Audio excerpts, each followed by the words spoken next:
Good morning, my dear friends, my lovely students. How are you all? I hope, I wish, and I am sure that you all are in the perfect state of your physical as well as mental health. है ना मेरे प्यारे दोस्तों, मेरे प्यारे साथियों, मेरे प्यारे विद्यार्थियों, मुझे पूरा भरोसा है, विश्वास है और कामना करता हूँ कि आप सब जो है बहुत अच्छी फिजिकल और मेंटल हेल्थ में होंगे और अपना काम बहुत अच्छे से कर रहे होंगे। ठीक है। Hello, my self mister Amit Kumar, welcome to my YouTube channel botany Baba. करते हैं सर शुरू। आज हम शुरू करने वाले हैं अपना 11th क्लास का सीरीज, है ना सर, जिसमें पहला चैप्टर है लिविंग वर्ल्ड। राइट, तो करते हैं सर शुरू। Please watch till the end and like, subscribe and share to my channel. Okay sir, करते हैं शुरू। सुहाना मौसम है, सुबह सुहानी सुबह है, ठीक है, मुस्कुराहट के साथ शुरू करते हैं। तो सर देखिए, यह है living world, the first chapter, that is the living world. Right sir, ये actually it is the first unit, है ना, diversity in the living world. तो सर जो फर्स्ट यूनिट है उसमें 4 चैप्टर हैं। You can see living world, biological classification, plant kingdom और animal kingdom, है ना सर। ये 4 चैप्टर हैं इस पहली यूनिट में, diversity in the living world में। ठीक है सर। और सर एक बढ़िया बात, राइट, जब आप कोई नया यूनिट स्टार्ट होता है तो आप पाएंगे पूरी एनसीईआरटी में, आप देखिएगा, जब आप पाएंगे कि जब भी नया यूनिट स्टार्ट होता है तो किसी ना किसी महान हस्ती का जो है वहाँ पे उसके बारे में कुछ तो छपा रहता है। ठीक है, तो यहाँ पर भी एक शख्सियत हैं अर्नेस्ट मेयर, उनके बारे में यहाँ पे दिया हुआ है। ठीक है सर, तो इनके बारे में पढ़िएगा आप, है ना। इनके बारे में जान के आपको काफ़ी अच्छा लगेगा कि he is also known as the Darwin of 20th century, है ना सर। और जो है इनको 3 प्राइज़ मिले गए थे, triple crown of biology, Balzan prize, international prize and Crafoord prize. ठीक है सर। और ये 2004 में 100 ईयर की एज में मरे थे। देखो ये क्वेश्चन नहीं आएगा एनसीईआरटी, ये मतलब क्वेश्चन नहीं आएगा नीट में कि भैया इनको कौन कौन से प्राइज मिले, but you will feel amazing, मतलब आपको अच्छा लगेगा, अरे वाह यार ये भी कोई बात है। ठीक है, तो ये हमारा चैप्टर है लिविंग वर्ल्ड, ये हम स्टार्ट करने वाले हैं। ठीक है सर, तो चलिए शुरू करते हैं। लिविंग वर्ल्ड पहला चैप्टर है, राइट। लिविंग वर्ल्ड, जीवों का संसार, है ना सर। मतलब अगर इसको हिंदी में सुने कहेंगे तो क्या कहेंगे, यही कहेंगे ना यार कि जीवों का संसार। ठीक है, यानी कि a world which is comprise of living organism, है ना। एक ऐसा संसार जो लिविंग ऑर्गेनिजम्स बना रहे हैं। ठीक है, कौन बना रहे हैं सर? लिविंग ऑर्गेनिज्म बना रहे हैं, जिसमें सिर्फ लिविंग ऑर्गेनिजम्स आते हैं। ठीक है, तो अब देखिए यहाँ पे थोड़ा सा बात करते हैं कि भैया हमने बोला लिविंग ऑर्गेनिज्म, है ना। इसको थोड़ा जूम आउट कर लेते हैं।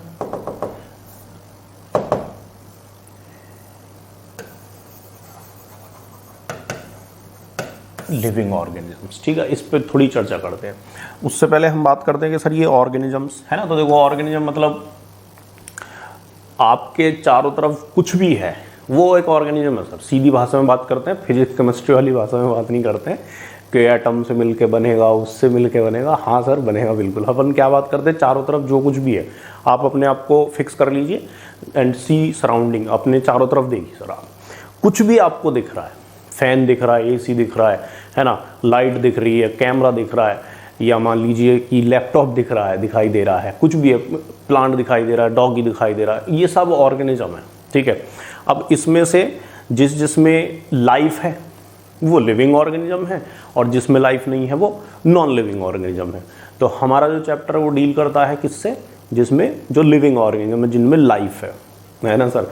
इसलिए नाम आ गया लिविंग वर्ल्ड, है ना। एक ऐसा संसार जो किसका बना हुआ है, जो जीवों का बना हुआ है, लिविंग ऑर्गेनिजम्स का बना हुआ है। ठीक है, तो जैसे कि अभी हमको समझा कि लिविंग ऑर्गेनिजम्स मतलब, लिविंग वर्ल्ड मतलब a world that is comprise of living organism, ऐसा संसार जो सजीवों से बना हुआ, मतलब लिविंग ऑर्गेनिज्म से बना हुआ है। ठीक है ना भाई।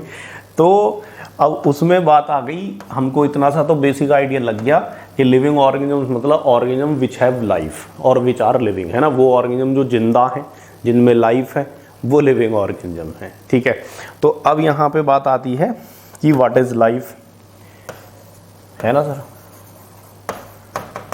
व्हाट इज लाइफ, लाइफ क्या है? तो देखो लाइफ जो है मतलब वो एक तरह से एक एब्स्ट्रैक्ट थिंग है। जैसे कि आपसे पूछा जाए what is anger, what is love, what is happiness, तो मतलब ये फीलिंग्स हैं जैसे कि आप कह सकते हो। तो इसी तरह से एक लाइफ को अगर आप डिफ़ाइन करोगे तो मतलब शब्दों में माना इतना आसान नहीं है। आप बोलोगे सर, अरे सर वो ब्रीदिंग करते हैं, है ना, ग्रोथ होती है, रिप्रोडक्शन होता है, हाँ तो ये तो लिविंग ऑर्गेनिज्म के करैक्टरिस्टिक्स हैं, ये लिविंग ऑर्गेनिज्म के करैक्टरिस्टिक हैं। आपसे पूछा जाए बताओ गुस्सा क्या होता है, एंगर क्या होता है, कि सर वो लाल लाल आंखें हो जाती हैं, है ना, और तेज़ तेज़ बोलने लगता है इंसान, हाँ तो ये तो लिविंग एंग्री पर्सन के करैक्टर्स हैं। आपसे पूछा जाए प्यार क्या होता है, लव क्या होता है, हवाएं चलने लगती हैं, है ना, ये होने लगता है, अच्छी अच्छी फीलिंग होने लगती है, तो ये तो करैक्टर्स हैं, ठीक है। डिफ़ाइन करना थोड़ा सा मुश्किल होता है, तो ऐसी लाइफ है ना। लिविंग स्टेट को या लिविंग ऑर्गेनिजम्स को या लाइफ के करैक्टर आप बताओगे। जैसे आप बोलोगे कि सर वो, जैसा भी मैंने बोला तो दोबारा रिपीट कर रहा हूँ कि ग्रोथ होती है, हाँ तो ये तो लिविंग ऑर्गेनिजम्स का करैक्टर हुआ, है ना सर। हाँ, तो हम लिविंग ऑर्गेनिजम्स के करैक्टर्स की बात करते हैं कि living organism shows this character, कि अगर ये करैक्टर हमको मिल गया तो यानी कि वो लिविंग ऑर्गेनिज्म है ना सर। हाँ, लाइफ को डिफ़ाइन करना उतना ईजी नहीं है। लिविंग स्टेट को डिफ़ाइन कर सकते हो आप कि अगर ये सेट ऑफ कॉम्बिनेशन मिल गया किसी ऑर्गेनिज्म में तो समझ जाना वो लिविंग स्टेट में है ना। लिविंग स्टेट का जो डेफिनेशन है वो बायोमॉलिक्यूल वाले चैप्टर में भी दिया हुआ है ना, वो बढ़ा समझाएंगे हम आपको, ठीक। तो देखिए लाइफ क्या है ना, तो this is not that as easy, right. तो बात आती है लिविंग स्टेट, है ना, कि लिविंग स्टेट है ना, इसको हम समझाएंगे आपको, राइट सर, है ना, जो कि बायोमॉलिक्यूल में लिखा हुआ है, राइट। तो आगे बढ़ते हैं कि करैक्टरिस्टिक्स, है ना, जैसे कि मैंने बोला कि आप कुछ भी बोलोगे सर कि वो ग्रो करते हैं लिविंग ऑर्गेनिज्म, तो एक करैक्टरिस्टिक है लिविंग ऑर्गेनिज्म, तो वही हम बताने वाले हैं, है ना। करैक्टरिस्टिक्स ऑफ लिविंग ऑर्गेनिजम्स, कि लिविंग ऑर्गेनिजम्स के क्या क्या करैक्टरिस्टिक्स होते हैं, है ना। तो जैसे 5 मेजर करैक्टरिस्टिक है ना सर, कौन कौन से हैं? ग्रोथ, रिप्रोडक्शन, सेल्यूलर ऑर्गेनाइजेशन,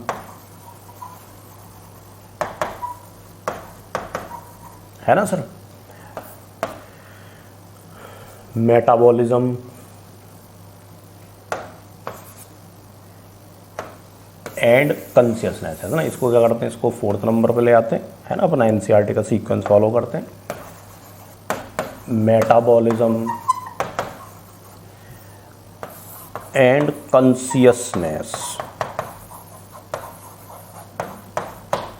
है ना, ये मतलब कुछ एक फीचर्स हैं, है ना।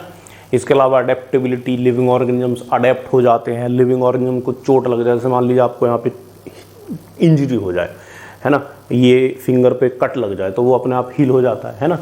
पेन की टिप टूट जाए तो वो थोड़ी ना अपने आप पूरी टिप हो जाएगी कि भैया पेन की टिप टूट गई थी, हाँ ठीक है 4 दिन रख दो इसको, डब्बे में बंद कर दे, इसकी निब वापस आ जाएगी, ऐसा थोड़ी ना होता है। तो ये हीलिंग की प्रोसेस, हीलिंग एबिलिटी, ये भी किस में होती है, सिर्फ लिविंग ऑर्गेनिजम्स में होती है ना। तो they are also the some other characters, है ना। अडेप्टिबिलिटी मतलब एक चेंज हो रहे एनवायरनमेंट में आप अडेप्ट हो जाते हो। जैसे कोविड आया, कोरोना आया, तो भैया अभी ऑफलाइन से ऑनलाइन में शिफ्ट हो गए, है ना, वहाँ पे अडेप्ट हो गए कि धीरे धीरे आदत हो जाती है। आप किसी नई जगह जाते हो तो थोड़े दिन थोड़ा बोर फील करते हैं, फिर कहते हैं साथ के दोस्त कहते हैं, पेरेंट्स कहते हैं, टीचर कहते हैं, थोड़े दिनों में आप अडेप्ट हो जाओगे, आदत हो जाएगी आपके एनवायरनमेंट की, सूट करने लगेगी ये चीज़ें, तो वो अडेप्टेबिलिटी कहलाती है। तो अडेप्टेबिलिटी भी किसके अंदर होती है, सिर्फ लिविंग ऑर्गेनिजम्स में होती है ना। बाकी ये 5 मेन करैक्टरिस्टिक हैं लिविंग ऑर्गेनिजम्स के, लिविंग करैक्टर्स के। बाद में हम आपको बताएंगे लिविंग स्टेट क्या होता है, इसको समझने के बाद, ठीक है। तो चलिए सर ग्रोथ से शुरू करते हैं, ठीक है। तो देखो अब ग्रोथ क्या है ना सर। तो बहुत इजी अगर बोला जाए तो अरे सर बॉडी का साइज बढ़ जाए उसी को ग्रोथ कहते हैं, है ना। एक छोटा बेबी है, बड़ा हो जाएगा, मतलब ऐसे धीरे धीरे बड़ा हो गया, हो गई ग्रोथ, इसी को ग्रोथ कहते हैं। सर वो कल मैंने सीड लगाया था, उसमें से धीरे धीरे करके इतना सा छोटा सा प्लांट आ गया, वो प्लांट बड़ा हो रहा है, तो यही ग्रोथ है ना सर। ये क्या है, ये ग्रोथ है? नहीं सर मज़ा नहीं आया, थोड़ी पढ़ी लिखी भाषा में बताओ सर। मतलब ऐसे जो अपन अच्छे से समझे, है ना, बुक में जैसे लिखा होता है कि आपको क्या कहना चाह रहे हैं, ठीक है। तो देखो सर ग्रोथ क्या है, देखो अगर इसको बताऊं मैं, है ना, देखो ग्रोथ में समझना, जैसे ऐसे समझते हैं जैसे कि बॉडी का मास बढ़ना, बॉडी का साइज बढ़ना, हाँ सर इसको ग्रोथ कहते हैं, ठीक है।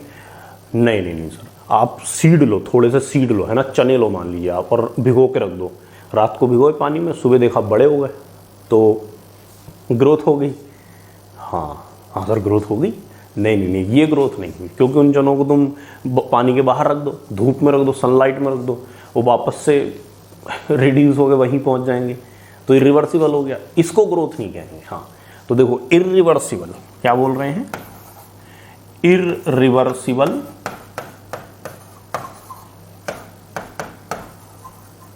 इंक्रीमेंट इन बॉडी साइज या मास, है ना, उसको आप ग्रोथ कह सकते हो। मतलब ये एक पैरामीटर है ग्रोथ नापने का कि अगर ऐसा हो रहा है तो मतलब ग्रोथ हो रही है, ठीक है सर। अच्छा अब जैसे कि मैंने बोला कि सीड्स लो आप, चने लो, ग्राम्स लो, उनको पानी में भिगो दो तो बड़े हो जाते हैं, तो ये क्या होगी, ये ग्रोथ नहीं हुई, है ना सर, क्योंकि वो बाद में वापस से भी उसी साइज पे आ जाएंगे, तो वो इरिवर्सिबल नहीं हुआ, रिवर्सिबल हुआ, तो इसलिए वो ग्रोथ नहीं है। तो देखो ग्रोथ का एक पैरामीटर क्या है, irreversible increment in body size और ऑब्लिक मास, ठीक है। या आप ऐसे भी लिख सकते हो, या एंड लिख सकते हो, एक ही बात है, increment in number of cell, है ना, या सेल नंबर इन बॉडी, है ना, ये दो चीजें से आप क्या नापोगे, अगर ये दो में से कोई एक चीज होते अगर आपको दिख रही है तो यानी कि ग्रोथ हो रही है ना सर, कि नंबर ऑफ सेल बढ़ जाए तो भी ग्रोथ कहेंगे, और नंबर ऑफ बॉडी साइज या मास बढ़ जाए तो भी क्या कहोगे आप, ग्रोथ कहोगे। ये ट्विन करेक्टर है ना। ग्रोथ क्या हुआ sir, irreversible increment in body size या मास या increment in number of cell, है ना। तो ये हो गई सर आपकी ग्रोथ, ठीक है। अभी बाद में हम आपको एनसीईआरटी का लाइन समझाएंगे, ठीक है, समझिए। अब देखो इसमें से अगर हम जैसे दूसरा वाला लाइन आप पढ़िए, increment in number of cell के, अगर सेल का नंबर बढ़ जाता है तो उसको भी आप क्या कहोगे, ग्रोथ कहोगे, ठीक है। तो यानी कि यहाँ पे आपने सेल बोल दिया, यानी कि आपने क्या कहा, आपने लिविंग ऑर्गेनिजम्स की बात कर दी, क्योंकि सेल तो सर लिविंग में ही होते हैं। तो अपन क्या करते हैं, सिर्फ पहले वाला पैरामीटर लेते हैं, है ना, बॉडी का मास या साइज बढ़ने को आप ग्रोथ कहोगे, ठीक है। तो इसके अकॉर्डिंग अगर आप यही पैरामीटर लेते हैं ना सर पैरामीटर कौन सा लिया हमने, कि मास बढ़ जाए, बॉडी का मास बढ़ जाए, तो सर देखिए जो बाउल्डर्स होते हैं, माउंटेन्स होते हैं, तो सर इनका भी बॉडी का साइज बढ़ जाता है ना। जैसे मान लीजिए ये एक कोई तो बड़ा सा मतलब बड़ा वाला माउंटेन है, ठीक है, ये मान लीजिए छोटा माउंटेन है। अभी क्या हुआ, यहाँ से एक इतना मान लीजिए छोटा सा पीस, छोटा सा अपन छोटा सा बोल रहे हैं अभी, बट एक पीस जो है स्टोन का वो यहाँ से इधर आ जाता है, सपोज करो आप इधर से इधर आ जाता है, तो देखो इसका जो टोटल साइज है वो बढ़ गया, बोलो या सुन लो, है ना सर।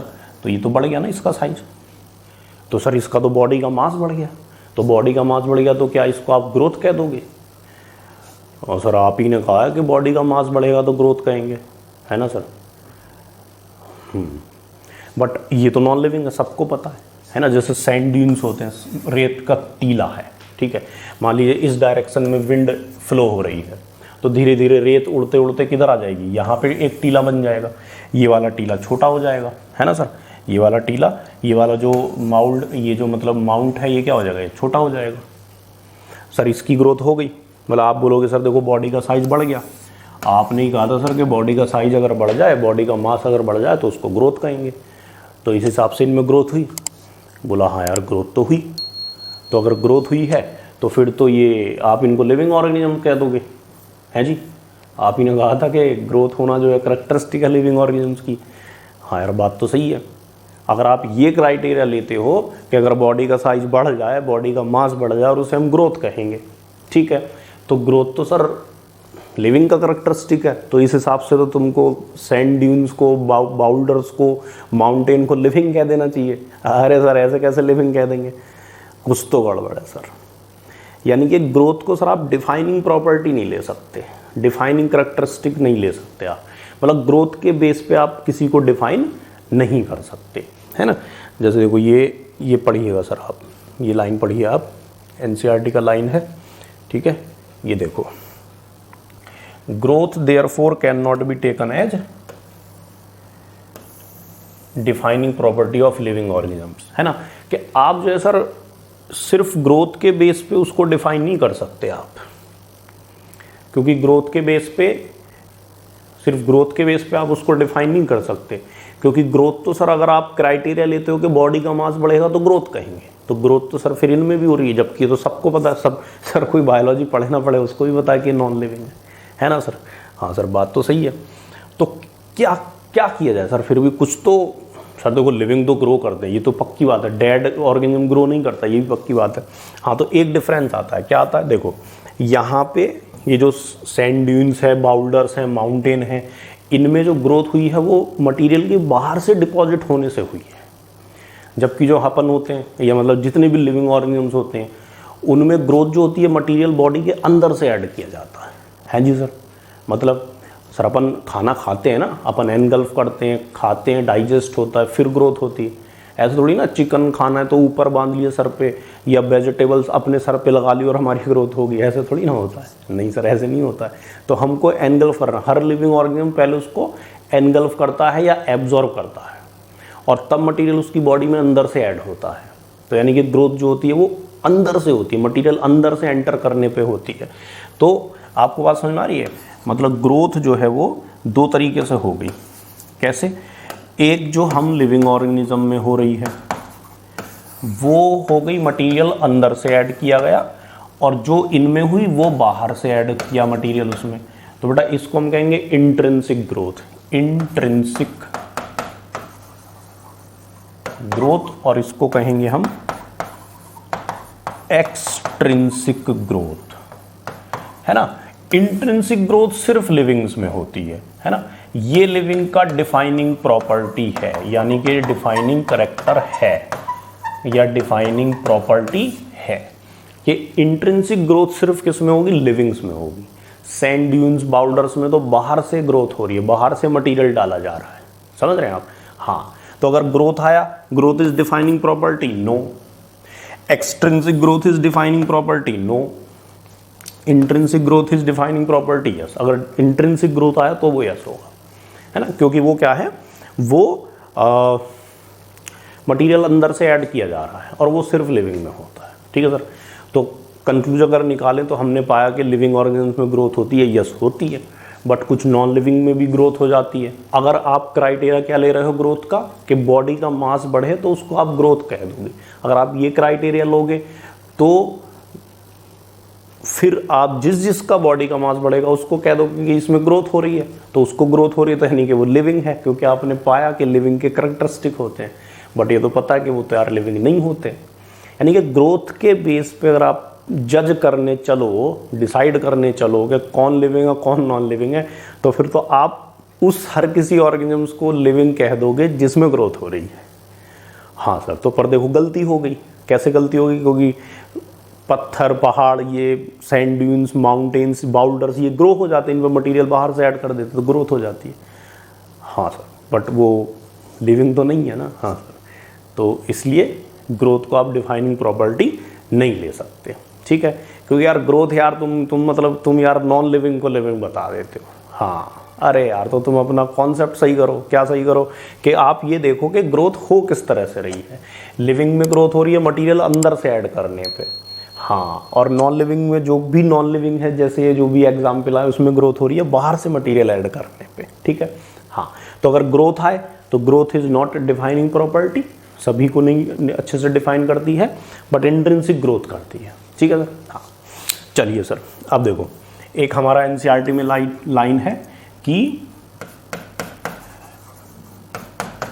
इंक्रीमेंट इन बॉडी मास, है ना sir, and increment in number of individuals, ये ट्विन करैक्टर्स हैं किस चीज के? ग्रोथ के, है ना सर। सर इसको समझेंगे, ट्विन करैक्टर्स ऑफ ग्रोथ। तो सर देखो, इसमें अगर मैं आपको बताऊं तो जो पहले वाला लाइन है मैं आपको प्रूफ करूंगा। जो पहला वाला क्राइटेरिया है ये तो हो गया फॉर मल्टी सेलुलर ऑर्गेनिज्म के लिए, और नीचे वाला हो गया फॉर यूनिसेलुलर ऑर्गेनिज्म, है ना। वो नीचे वाला फॉर यूनिसेलुलर ऑर्गेनिज्म के लिए है,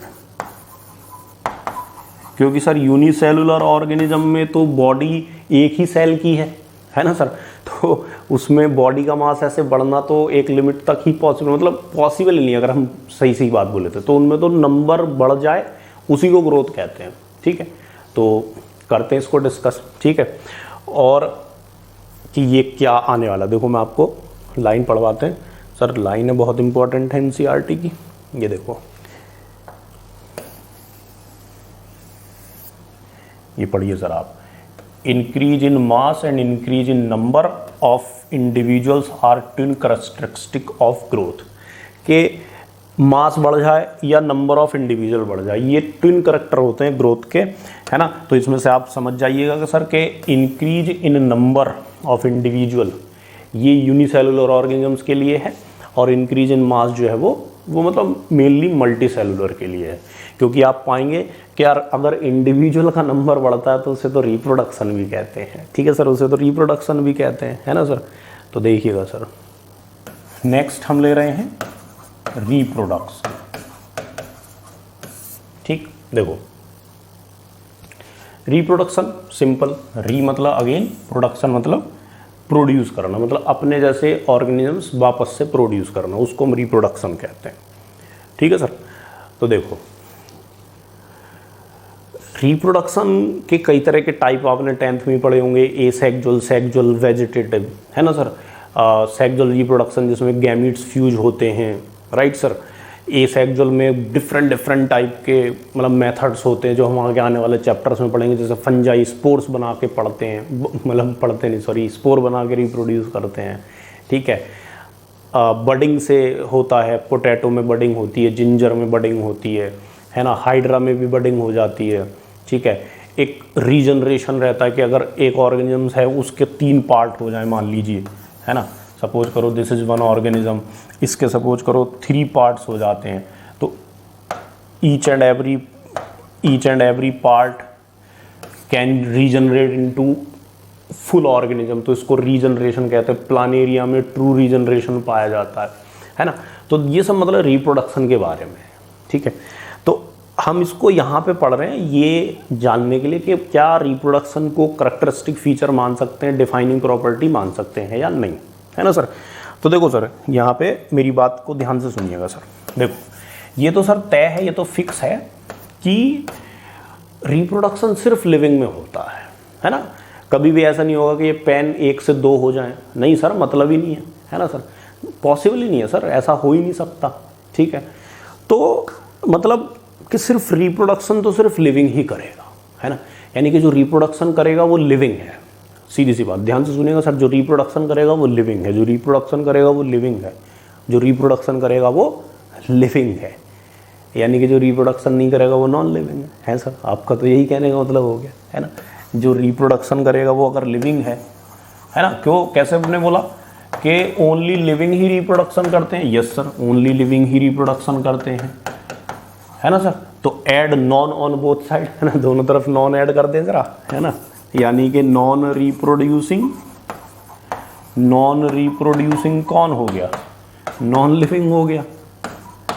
अरे सर मज़ा नहीं आया सर। हाँ सर देखो सुनो ना, जो रिप्रोडक्शन करेगा वो लिविंग, जो रिप्रोडक्शन करेगा वो लिविंग, जो रिप्रोडक्शन करेगा वो लिविंग, और जो रिप्रोडक्शन नहीं करेगा वो नॉन लिविंग।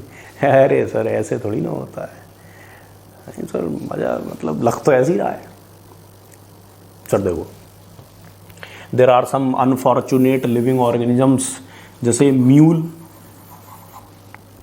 वर्कर बी, है ना, हनी बी होती है ना, जो मोस्टली हनी बी आपको दिखाई देती है वो वर्कर बी होती हैं, ठीक है। और ह्यूमन कपल विदाउट बेबी, है ना, कुछ कपल्स होते हैं जिनको बेबी नहीं होते हैं, तो वो रिप्रोडक्शन नहीं कर रहे हैं वो, तो क्या उनको नॉन लिविंग कह दोगे? हाँ यार लिविंग है, वो तो लिविंग है, सबको पता वो तो लिविंग है। हाँ सर गड़बड़ होगी सर, गड़बड़ होगी, है ना। मतलब क्या हुआ कि सपोज करो दीज आर लिविंग ऑर्गेनिज्म, ध्यान से सुनिएगा सर, सपोज करो दीज आर लिविंग ऑर्गेनिजम्स, ये लिविंग ऑर्गेनिजम्स हैं, है ना। मैं 2 कलर से बनाता हूँ लिविंग ऑर्गेनिजम्स, ये लिविंग ऑर्गेनिजम्स हैं, ठीक है। अब इसमें से आप ऐसे मानो कि सिर्फ वाइट वाले ही रिप्रोडक्शन कर सकते हैं, है ना।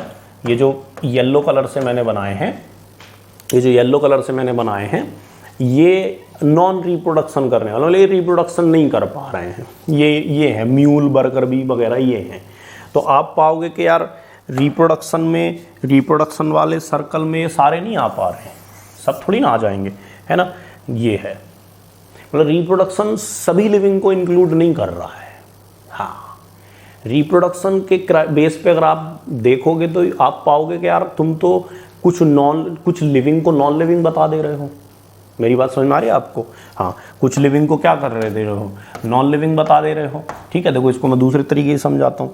यहाँ पे मान लीजिए मैंने ये कुछ ऑर्गेनिज्म यहाँ बना दिए, ये सब मान लीजिए लिविंग ऑर्गेनिजम्स है, इनमें से येलो वाले रिप्रोडक्शन नहीं कर पाते हैं, ठीक है। तो आप पाओगे कि रिप्रोडक्शन ने किस किस को इंक्लूड किया, रिप्रोडक्शन ने किस किस को इंक्लूड किया, रिप्रोडक्शन ने सिर्फ इनको इंक्लूड किया, ये, जबकि लिविंग ऑर्गेनिज्म सारे हैं। तो यू कैन अंडरस्टैंड कि रिप्रोडक्शन अगर आप क्राइटेरिया लेते हो ये डिसाइड करने के लिए कि तुम लिविंग हो या नहीं हो, तो आप पाओगे कि तुम कुछ लिविंग को छोड़ देते हो। यानी कि रिप्रोडक्शन जो है वो ऑल इंक्लूसिव डिफाइनिंग प्रॉपर्टी नहीं है। रिप्रोडक्शन को आप अरे नाराज हो गया, reproduction can not be taken as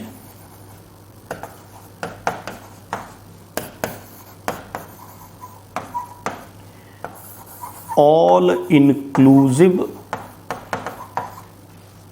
inclusive defining property or character of living organism। कि सर वो सारे लिविंग को इंक्लूड नहीं करता, इसका ये मतलब होता है। जबकि रिप्रोडक्शन करैक्टरिस्टिक फीचर है लिविंग का, क्योंकि सिर्फ लिविंग ही ग्रो करते हैं, है ना सर। ये बात आप याद रखेंगे, रिप्रोडक्शन करैक्टरिस्टिक फीचर है लिविंग ऑर्गेनिजम्स का। क्यों? क्योंकि सिर्फ लिविंग ही तो रिप्रोडक्शन कर पाते हैं, भाई नॉन लिविंग तो कर नहीं पाते। तो reproduction is characteristic feature of living organism. But क्या है कि वो सभी को इंक्लूड नहीं करता है, कुछ लिविंग को छोड़ देता है, ठीक है। जैसे ये मैंने बनाए थे, देखो ये सब लिविंग है, these all are living, but ये येलो वाले रिप्रोडक्शन नहीं करते हैं। तो क्या तुम इनको नॉन लिविंग कह दोगे सर? हैं तुम म्यूल को या जिस कपल को बेबी नहीं हो रहा उसको नॉन लिविंग कह दोगे? अरे सर कैसी बातें करते हो सर, वो लिविंग है सर। Yes sir. तो reproduction is characteristic feature of living organisms, but क्योंकि ये कुछ लिविंग को छोड़ देता है तो इसलिए आप you can not take it as all inclusive defining feature of living organisms. बात समझ में आ रही है आपको? ठीक है, देखो आपको लाइन पढ़वाते हैं एनसीईआरटी की।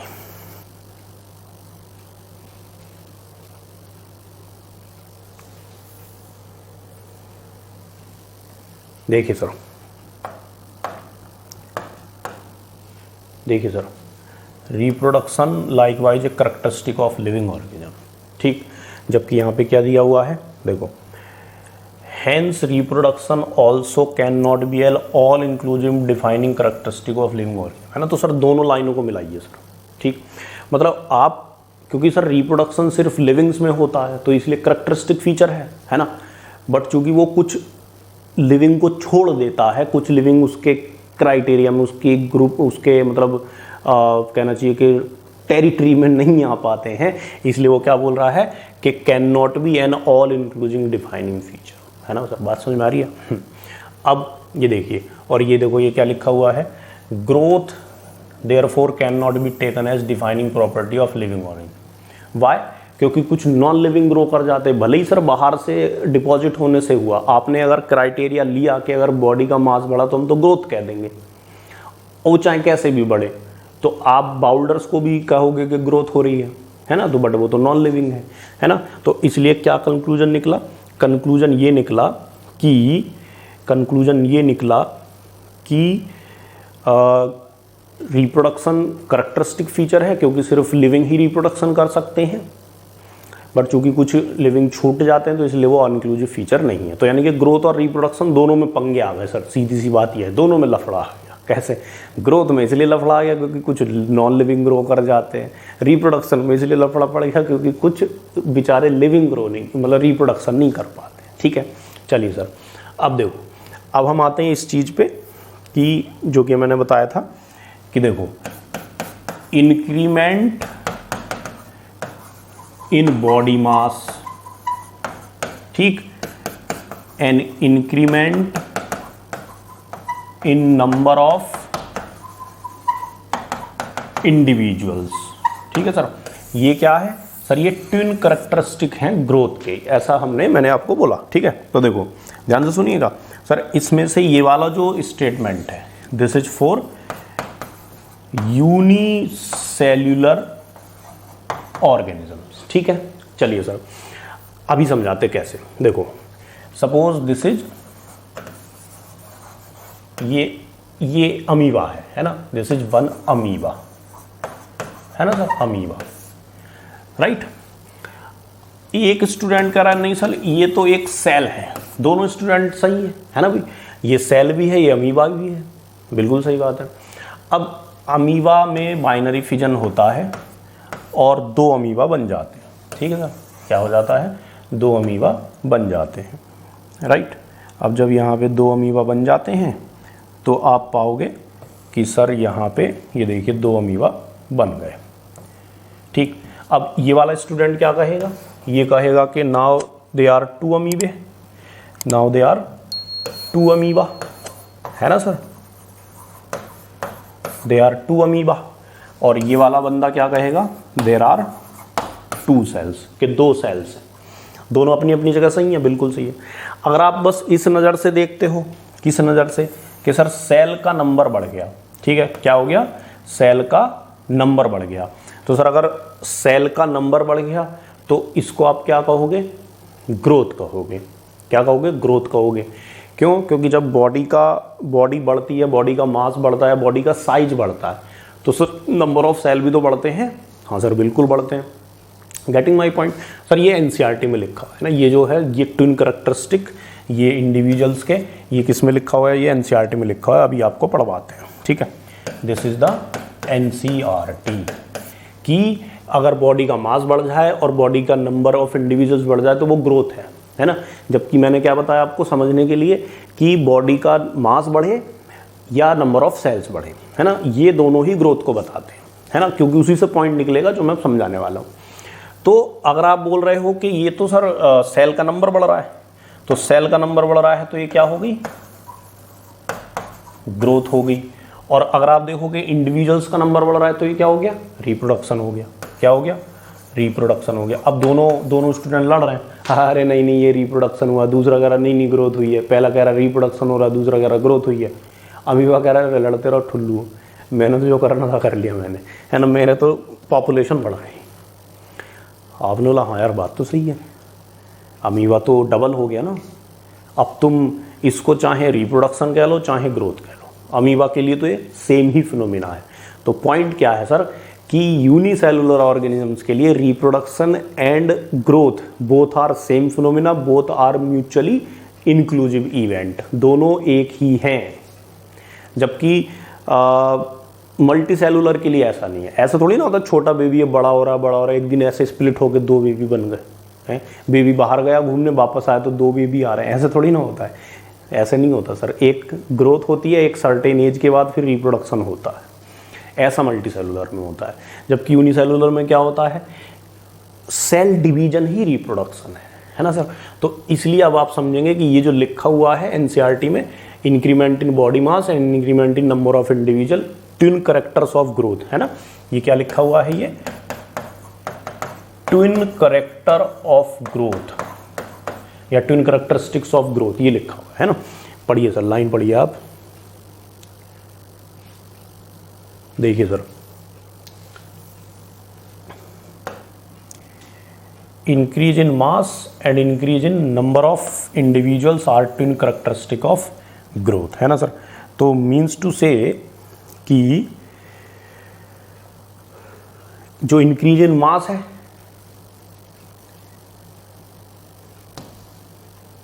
मीन्स टू से जो इंक्रीज इन मास है वो मल्टी सेलुलर के लिए है, और increase in number of individuals है वो सर किसके लिए है, वो यूनिसेलुलर के लिए है ना जी सर। अब आप इधर देखिए सर, देखो ये क्या लिखा हुआ है,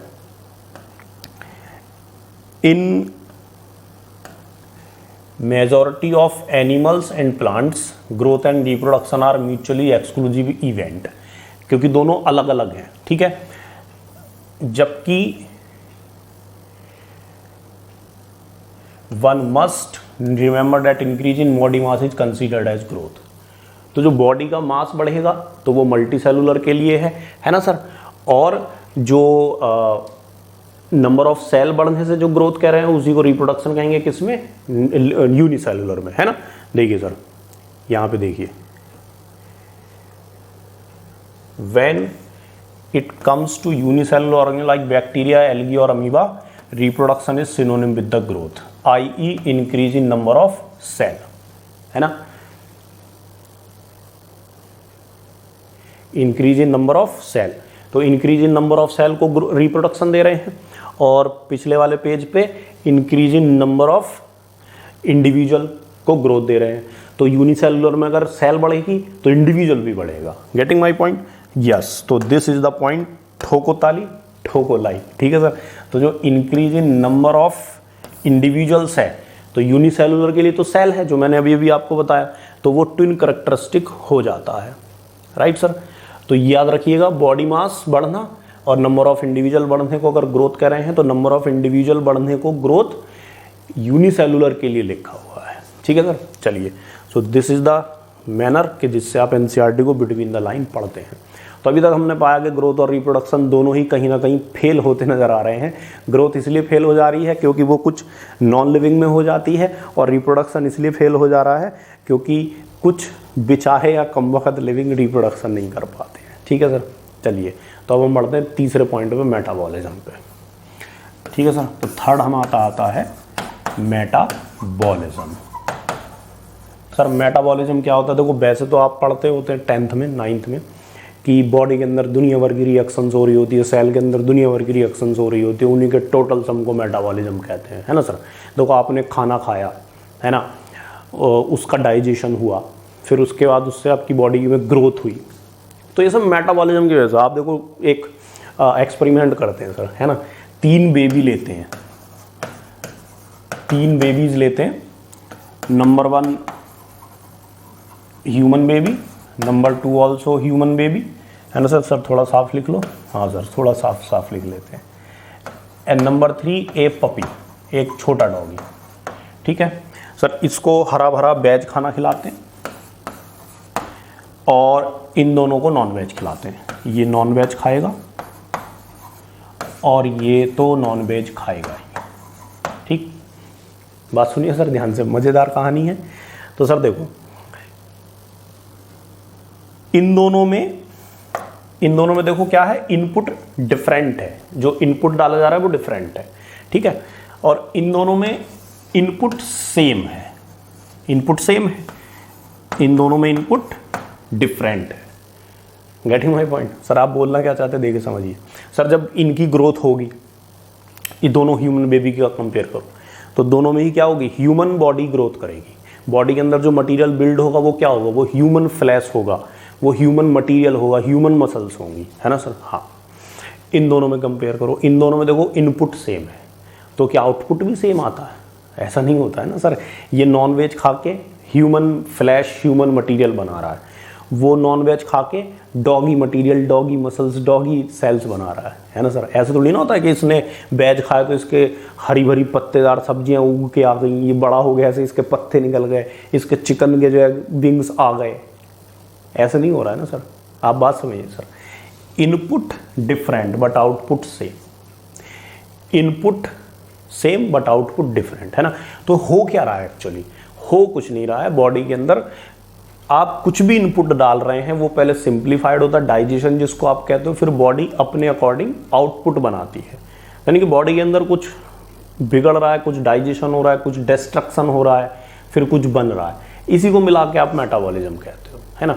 जैसे छोटी आपने पढ़ा होगा एनाबॉलिज्म प्लस कैटाबॉलिज्म, है ना। ये देखिए सर आप, metabolism is the total sum of anabolic plus catabolic या कैटाबॉलिज्म, है ना। कैटाबॉलिज्म रिएक्शंस का टोटल सम होता है ना सर। तो ये फॉर्मेटिव रिएक्शंस होती हैं जिसमें छोटे छोटे मॉलिक्यूल मिलकर बड़ा कंपाउंड बना देते हैं, है ना। जैसे CO2 प्लस वाटर से फोटोसिंथेसिस में फूड बन जाता है। कैटाबॉलिज्म में जैसे कोई बड़ा मॉलिक्यूल छोटे छोटे टुकड़ों में टूट जाता है ना सर, जैसे डाइजेशन में होता है। तो उनके टोटल सम को मेटाबॉलिज्म कहते हैं। अब सर सुनिए ध्यान से, मेटाबॉलिज्म का कोई एक्सेप्शन नहीं है।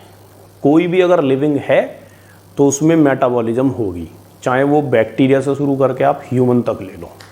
बात समझ आ रही है सर। बिना मतलब इनफैक्ट मेटाबॉलिज्म ही वो प्रोसेस है जिससे लिविंग होते हैं, लिविंग सिस्टम चलता है, ठीक है, लिविंग बनते हैं, राइट सर, या लिविंग स्टेट आती है, राइट। तो एक्चुअली एक तरह से आप बोल सकते हो, जैसे मान लीजिए मैं एक इक्वेशन लिखूं A+B = C+D, है ना, ये इस तरह से, ये एक इक्वेशन है ना सर। तो इस तरह की इक्वेशन चलती रहती है बॉडी के अंदर, सेल के अंदर, और उन्हीं वजह से सेल लिविंग होती है, राइट। तो metabolism is characteristic feature without any exception, है ना। जैसे मान लीजिए फूड है, जैसे मान लीजिए खाना बच गया, मान लीजिए डिनर किया, खाना बच गया, उसके आप सेक्शन बना लो, एक सेक्शन को फ्रिज में रख दो, एक को आप क्या करो बाहर ऐसे ही छोड़ दो। अगले दिन आप पाओगे कि जो बाहर ऐसे ही छोड़ा था वो खराब हो गया, वो डिस्ट्रॉय हो गया। क्यों? क्योंकि उसमें बैक्टीरिया ग्रो कर गए। फ्रिज के अंदर जो रखा वो खराब नहीं हुआ, क्यों? क्योंकि उसमें बैक्टीरिया ग्रो नहीं कर पाए। क्यों नहीं ग्रो कर पाए भाई फ्रिज के अंदर बैक्टीरिया? क्योंकि वहाँ पे तुम्हारी दाल नहीं गली, मतलब कि तुमको ठंडी लगी। ठंडी लगी मतलब तुम्हारा मेटाबॉलिज्म नहीं चल पाया, तुम्हारी रिएक्शंस नहीं चल पाई, तो आप ग्रो नहीं कर पाए, रिप्रोडक्शन नहीं कर पाए, है ना। तो फ्रिज के अंदर मेटाबॉलिज्म नहीं चला तो तुम ग्रो नहीं करे, है ना। फ्रिज के बाहर चला तो तुम मेटाबॉलिज्म चला, ठीक है। अब समझिएगा सर ध्यान से, आपको पता चल गया कि ये एक सेल है और इस सेल के अंदर, जस्ट ए सेकेंड, इस सेल के अंदर A+B C+D ये मेटाबॉलिज्म चल रही है, ठीक। अब आपने क्या किया, एक सब कुछ सेम रखा, जो जो सेल के अंदर कंडीशंस हैं सेम वैसी ही कंडीशन आपने, मतलब सेम एंजाइम्स वगैरह आपने यहाँ पे डाल दिए, सेम मेटाबॉलिज्म रिएक्शन आपने यहाँ करवाई। तो पहले तो देखो आप एक बात समझिए कि ये जो रिएक्शंस हो रही हैं, ये रिएक्शन कौन सी हैं? ये they are in vitro metabolic reactions.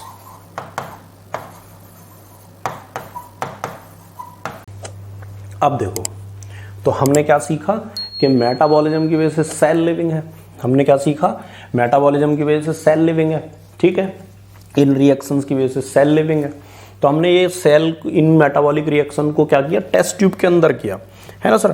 Test tube के अंदर करने का मतलब है कि आपने सेल के बाहर उन रिएक्शंस को किया, है ना। तो इसको इन विट्रो मेटाबॉलिक रिएक्शन बोल रहे हैं। इन मतलब इनसाइड, विट्रो मतलब नॉन लिविंग सिस्टम के अंदर। तो आप बात कर रहे हो, है ना, आपने बात की इससे सेल से, और सेल भाई, सेल मैडम आप लिविंग है? बोला यस हम लिविंग है। बोला किसकी वजह से लिविंग हो? बोला हम मेटाबॉलिज्म रिएक्शंस की वजह से लिविंग है। बहुत बढ़िया, धन्यवाद। अब आपने मेटाबॉलिक रिएक्शन से बात की कि मेटाबॉलिक रिएक्शन हमने सुना तुम्हारी वजह से सेल लिविंग है। बोला हाँ बिल्कुल सही सुने हो, हमारी वजह से तो लिविंग है सेल। अच्छा ठीक है। तो मेटाबॉलिक रिएक्शन को आप टेस्ट ट्यूब में ले आए और आपने पाया कि यार टेस्ट ट्यूब तो लिविंग बनी ही नहीं, टेस्ट ट्यूब तो लिविंग ही नहीं बनी। आपने मेटाबॉलिक रिएक्शंस को बोला कि वो टेस्ट ट्यूब लिविंग नहीं बनाई आपने। बोला टेस्ट ट्यूब थोड़ी ना लिविंग बना देंगे हम। अरे सर ये क्या मजाक चल रहा है सर, फिर से समझते हैं। देखो सर, ये जो सिस्टम है पूरा, ये पूरा सिस्टम, ये सेल का सिस्टम है ना, ये सेल है। बोलो ये लिविंग है कि नहीं है? हाँ सर है, लिविंग है। आपने सेल से पूछा कि सेल मैडम आप ये बताओ, नाराज हो गया क्या? सेल मैडम आप ये बताओ कि आपको लिविंग किसने बनाया? तो सेल बोली मुझे मेटाबॉलिक रिएक्शन ने लिविंग बनाया। बाजी वाह, मजा आ गया। ठीक है, तो आपने मेटाबॉलिक रिएक्शन को टेस्ट ट्यूब के अंदर डाल दिया। आपने मेटाबॉलिक रिएक्शन को क्या बोला? चलो इस टेस्ट ट्यूब को लिविंग बनाओ, है ना? हाँ सर, आप सेल को एक कंटेनर मानो। Cell is a container. Cell एक कंटेनर है जिसके अंदर कुछ तो रिएक्शन हो रही है। टेस्ट ट्यूब भी एक कंटेनर है जिसके अंदर कुछ तो रिएक्शंस हो रही हैं। तो इस वाले कंटेनर को, जिस कंटेनर को आप क्या बोल रहे हो, जिस बाउल को कह लीजिए, या जिस कंटेनर को आप क्या बोल रहे हो, सेल बोल रहे हो। आपने उस कंटेनर से पूछा, सेल से पूछा, मैडम आप लिविंग किसकी वजह से? तो बोलिए हम मेटाबॉलिज्म की वजह से लिविंग है। तो आपने मेटाबॉलिक रिएक्शन को टेस्ट ट्यूब यानी कि दूसरे टाइप के कंटेनर में डाल दिया। आपको पाया कि यार वो तो लिविंग ही नहीं हुआ, टेस्ट ट्यूब तो लिविंग ही नहीं हुई, ये वाला सिस्टम तो लिविंग ही नहीं हुआ। This system is non living sir, this is non living system. ये नॉन लिविंग सिस्टम है, जबकि ये लिविंग सिस्टम है। तो आपका बेवकूफ़ बना दिया गया। सेल कह रही है कि हम तो मेटाबॉलिज्म की वजह से लिविंग है, तो मेटाबॉलिज्म की वजह से ये टेस्ट ट्यूब यानी कि दूसरा एक सिस्टम क्यों नहीं लिविंग हो रहा है? फिर से सेल ने पूछा आपकी कि यार आप किस वजह से लिविंग? बोला मेटाबॉलिज्म की। मेटाबॉलिज्म की वजह से टेस्ट ट्यूब तो लिविंग नहीं बन रही है। बिल्कुल सही बात है। आपने मेटाबॉलिज्म से पूछा कि मैडम आप बताओ, मेटाबॉलिक रिएक्शन आप बताओ, माजरा क्या? बोली कि मैं एक स्पेसिफिक कंटेनर ही होना चाहिए तभी पूरा सिस्टम लिविंग बनेगा। अगर मेटाबॉलिक रिएक्शन एक सेल, एक स्पेसिफिक कंटेनर के अंदर होगी तब पूरा सिस्टम लिविंग बनेगा। अगर आप किसी और कंटेनर में, जैसे कि टेस्ट ट्यूब है ना, या कोई बाउल में आप करवाओगे तो वो सिस्टम लिविंग नहीं बनेगा। बिल्कुल सर। तो मीन्स टू से दे कॉम्बिनेशन होना जरूरी है। सेल भी होनी चाहिए और अंदर मेटाबॉलिज्म भी चलनी चाहिए, तब जाके पूरा सेल यानी कि पूरा सिस्टम लिविंग बनेगा। Getting my point? कि खाली सेल है, सेल के अंदर मेटाबॉलिज्म रुक जाए तो सेल नॉन लिविंग हो जाएगी सर, डेड हो जाएगी, या मतलब लाइफ फिनोमिना रुक जाएंगी, है ना। एक तरह से मान लीजिए डेड हो जाएंगी। आप ज़्यादा टेंशन में ना लो। मेटाबॉलिज्म ना चले तो सेल डेड, मेटाबॉलिज्म ना चले तो सेल डेड, है ना सर। और मेटाबॉलिज्म सेल के अलावा कहीं और चले तो वो उस कंटेनर को, उस सिस्टम को लिविंग नहीं बनाती है। ठीक है, तो अब बात याद है कि मेटाबॉलिक रिएक्शन जो इन विट्रो में हो रही है वो लिविंग है या नहीं है? तो yes, they are living reaction sir, but they are not living things. है जी सर, क्या कहना क्या चाह रहे हो? थिंग्स मतलब ऑब्जेक्ट, ऑर्गेनिज्म, है ना। जैसे ये पेन एक थिंग है, ये ऑब्जेक्ट भी, ऑर्गेनिज्म भी है, तो नॉन लिविंग है ऐसे।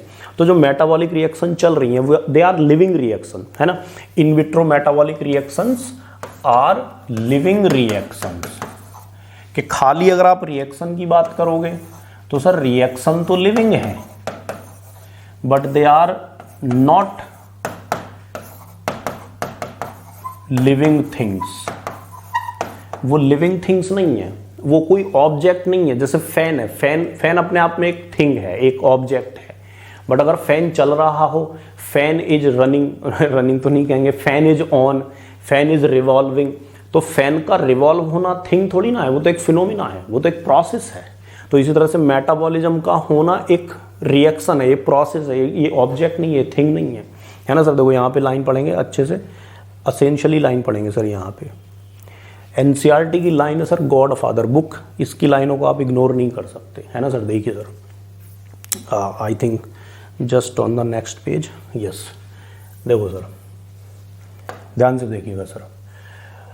No non living exhibit metabolism, ठीक है। देखो, metabolic reactions can be illustrated outside the cell.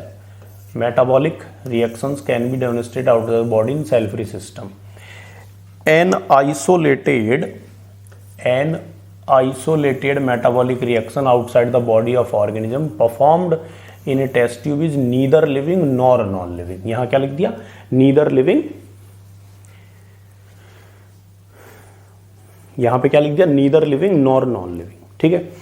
Hence while metabolism is defining feature, ध्यान से पढ़ेंगे, while metabolism is a defining feature of all living organism without exception, isolated metabolic reaction in vitro are non-living things but surely living reaction। sir this is the line, ये question वाली line है sir, ये कि वो living reaction है but वो living things नहीं है, हाँ, है ना। और ऊपर क्या लिखा हुआ है कि आप कोई भी नॉन लिविंग एग्जिबिट नहीं करता। Sir each and every line is the important from the NCERT. क्यों? क्योंकि सर अब बची हुई है मार्कआउट, 720 नंबर आ रहे हैं 3 साल, तीनों सालों से, इस साल भी आएगा ही, ठीक है। तो कहीं से भी क्वेश्चन आ सकता है, और लाइन है मतलब एज इट इज क्वेश्चन आना चाहिए सर वहाँ पे, है ना, कि they are living reactions but not living things, क्योंकि वो थिंग है नहीं, वो ऑब्जेक्ट ही नहीं है, वो तो प्रोसेस है, तो लिविंग रिएक्शन है वो, है ना सर। तो दिस इज द, तो अभी देखो इसके नीचे क्या लिख दिया तुरंत, hence cellular organisation of the body is the defining feature of the form. क्यों? क्योंकि ये मेटाबॉलिज्म किसके अंदर होना चाहिए? सेल के अंदर ही होना चाहिए, सेल के अंदर ही होना चाहिए। ऑटोमेटिकली क्लियर हो गया कि सेल का होना भी जरूरी है ना। बाकी हम पढ़ते ही हैं, क्या पढ़ते हैं हम, बाकी हम पढ़ते ही हैं कि जो cell is the basic unit of, fundamental unit of structure and functional unit of life, वो इसीलिए तो पढ़ते हैं, ठीक है। So this is the things, है ना सर। चलिए सर, तो अब बात आती है कॉन्शियसनेस।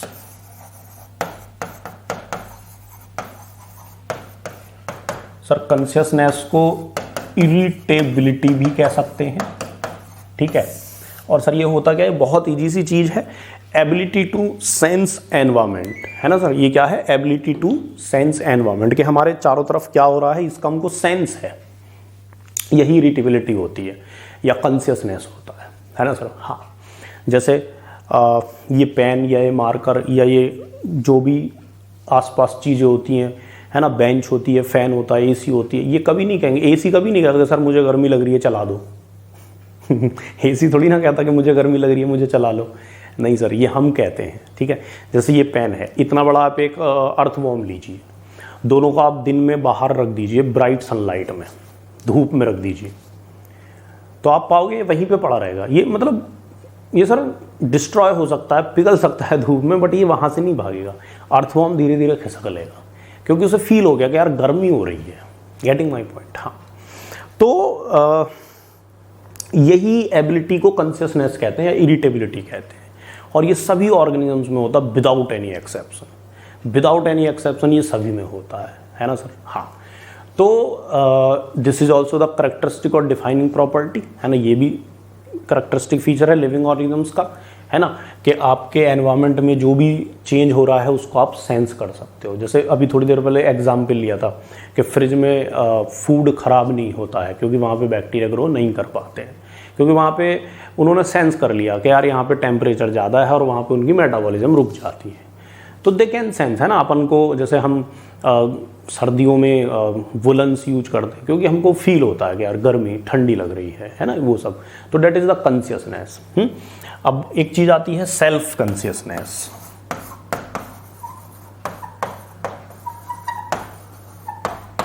ये है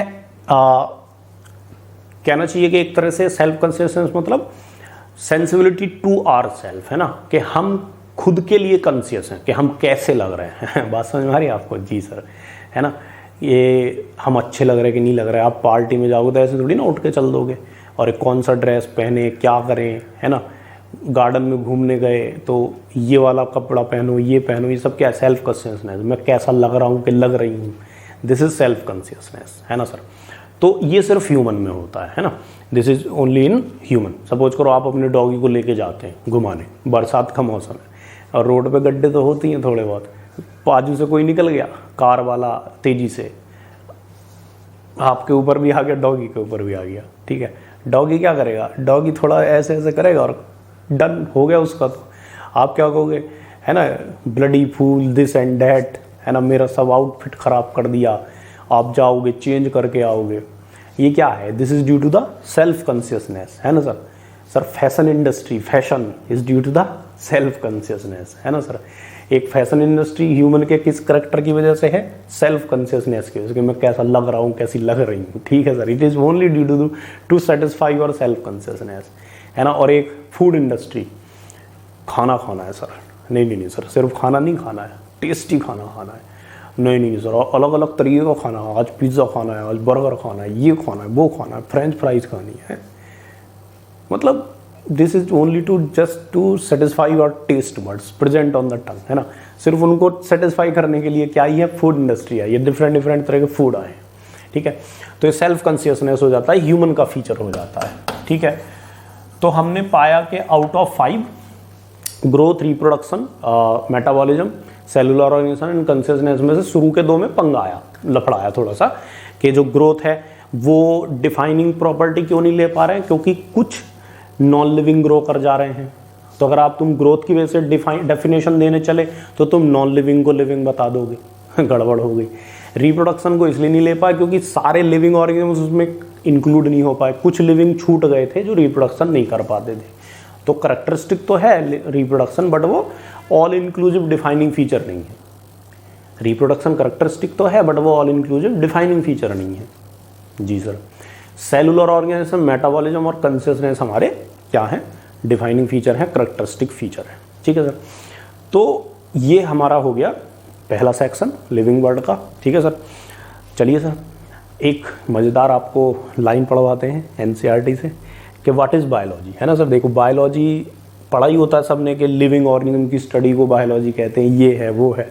सर अपने एनसीईआरटी में भी बायोलॉजी की डेफिनेशन लिखी हुई है, एक बढ़िया सी डेफिनेशन लिखी हुई है कि biology is the story of life on earth, है ना सर। आपको बढ़िया लगेगा। देखो, biology is the story of life on earth, biology is the story of evolution of living organisms on earth. This is also the biology sir. Biology का definition भी यहाँ पे दिया हुआ है ना sir. And one more thing sir, very important, very interesting line I would like to read before you. All living organisms present, past and future are linked to one another by the sharing of the common genetic material, but to a varying degree। Sir ये कहना क्या चाहते हैं, ये DNA को बताना चाह रहे हैं कि जो ऑर्गेनिज्म हैं, प्रेजेंट में हैं, पहले थे, फ्यूचर में आएंगे, उन सब वो सब एक दूसरे से लिंक रहेंगे। किस चीज़ से? एक कॉमन जेनेटिक मटेरियल शेयर करके, बट उसमें थोड़ा सा डिफरेंस होगा। यस सर, ठीक है। तो DNA, that is DNA from first cell, prokaryotic से लेके यूकैरियोटिक ह्यूमन तक, सब में डीएनए है। जब से पहली सेल बनी है तब से लेके आज तक डीएनए, और फ्यूचर में भी डीएनए ही जेनेटिक मटेरियल होगा, बट थोड़ा थोड़ा डिफरेंस होता है। उसी डिफरेंस की वजह से सारे ह्यूमन से एक दूसरे से अलग होते हैं, है ना सर।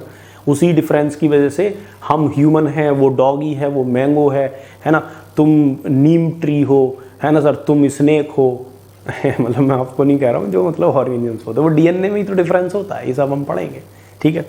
चलिए सर, अब हम बताते हैं आपको। देखो sir, what is living state, है ना। तो देखो सर, लिविंग स्टेट ये आप पढ़ोगे बायोमॉलिक्यूल में, है ना sir. What is living state ये आप पढ़ोगे बायोमॉलिक्यूल में कि लिविंग स्टेट, देखो लिविंग ऑर्गेनिज्म वर्क कर रहे हैं, है ना। लिविंग ऑर्गेनिजम्स में रिएक्शंस चल रही हैं, मेटाबॉलिक रिएक्शंस चल रही हैं, और वो मेटाबॉलिक रिएक्शन इक्विलिब्रियम पे नहीं आती हैं सर, है ना। आप पढ़ोगे केमिस्ट्री में या पढ़ा होगा कि at equilibrium work done is 0, और जबकि लिविंग ऑर्गेनिज्म तो वर्क करते हैं, है ना। तो लिविंग ऑर्गेनिज्म, लिविंग स्टेट एक ऐसी स्टेट है जो कि डायनामिक है, जो कि इक्विलिब्रियम पे नहीं आती है और वर्क करती रहती है। उसी को हम क्या कहते हैं, लिविंग स्टेट कहते हैं। ठोको ताली ठोको लाइक, है ना सर। अगर इक्विलिब्रियम आ जाए हमारी बॉडी के अंदर रिएक्शंस में, तो यानी कि वर्क डन 0 हो जाएगा और सेल भी कुछ नहीं कर पाएगी, डेड हो जाएगी, है ना। तो लिविंग स्टेट क्या होती है? Living state is non equilibrium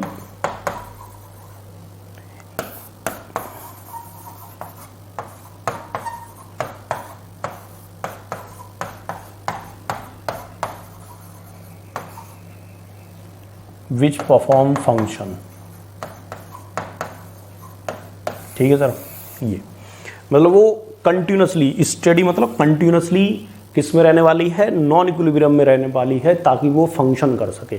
ये हम पढ़ेंगे बायोमॉलिक्यूल में। This is given in the biomolecule chapter sir. Very very ultimate chapter sir, एकदम मतलब प्योर जिसको कहते हैं, ठीक है। तो चलिए सर शुरू करते हैं, है ना। Oh sorry, this is for today, है ना। I hope you enjoy the session. Please like, share and subscribe to the channel, है ना। Soon we will upload more videos, right sir. If you have any doubt, any query, you can put it in to the comment section, है ना sir. चलिए bye bye, मिलते हैं नए session में, है ना sir. Be happy whatever the situation, है ना sir. Okay my dear friends, खुश रहो, आबाद रहो, मस्त रहो, बिंदास रहो। Bye bye.